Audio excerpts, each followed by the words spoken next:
Yana tsotsar nonona yana shafe ni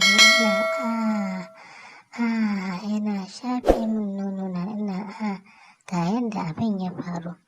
Yanda yayan abokin yayana ya ce ni. Wata rana ne ina zaune a gida sai mamanmu ta aike ni. Ta ce in je in dubo yayana Yusuf ko yana ɗakin abokin shi Ahmad. Na ce to umma bari in tashi in je in dubo shi. Nai sauri na tafi faka-faka na je ɗakin Yusuf. Nai sallama na ce salamu alaikum ya Yusuf. Ina yini? Yana kwance a cikin ɗakinsa. Sai ya ce lafiya ya gajiya lafiya ƙalau ki shigo mana. Ta ce ba shigowa zan yi ba. Daman na zo ne umma ne ta aiko ni ta ce in zo in dubo abokinka ko kuna tare. Sai ce mun yi waya da shi yanzu dai yana zuwa. Shigo ki jira shi mana. Sai ce to shikenan ya Yusuf. Shikenan na shigo na jira shi ina zaune a kan kujera ɗakinsa. Yana zaune muna taɗi sai kallon cikin idona yake. Sai kallon cikin idona yake in ce to a zuciya da zai in ce wannan bawan Allah.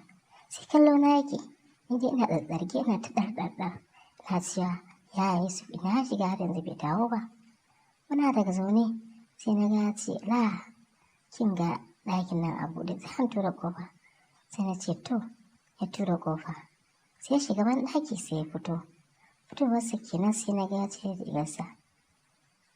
Ina kallonsa na ga kyakkyawan surar jikinsa. Sai na ce ya ɗan birge ni amma na basar saboda me abokin yayana ne. Saboda me yayana ne tunda abokin yayana ne. Shikenan ana cikin haka kawai sai na ce bari in yi fitsari. Ya Yusuf sai ce to shikenan ki shiga ban ɗaki. Na shiga ina fitowa kawai sai na ga na buɗe ƙofa kawai sai na gan shi a bakin ƙofa yana leƙe na. Ya Yusuf me haka ce wai na je duba wani abu ne. Sai ce to shikenan normal ne. Na zo zan sa hijabi na in mai da shi jikina sai ya riƙe hijabin. Sai ce ya Yusuf lafiya ka riƙe hijabi. Sai ce haba ke ko ki bar hijabin ma. Ki saki jikinki mana haba ke ko ta hau ma kanka tufa ki kwanta. In ce kawai ya ci ne rungumo ne ya manna ni da jikinsa. Sai na ji zuciyata tana wani tuk a garin ya kwanta a kaina kan ƙirjina. Cikin ruwan idona. Yana kallon ruwan cikin idona cikin wani irin kallo yake mun. Na kasa ganewa. Ni dai na yi tsoro ina kallonsa ina jinsa. Gabana yana ta faɗuwa. Ban san wannan bawan Allah me yake nufi da ni ba. Ban san lokacin da ya fara tsotson bakina yana tsotson bakina. Ina ƙoƙarin yin magana yana tsotson bakina.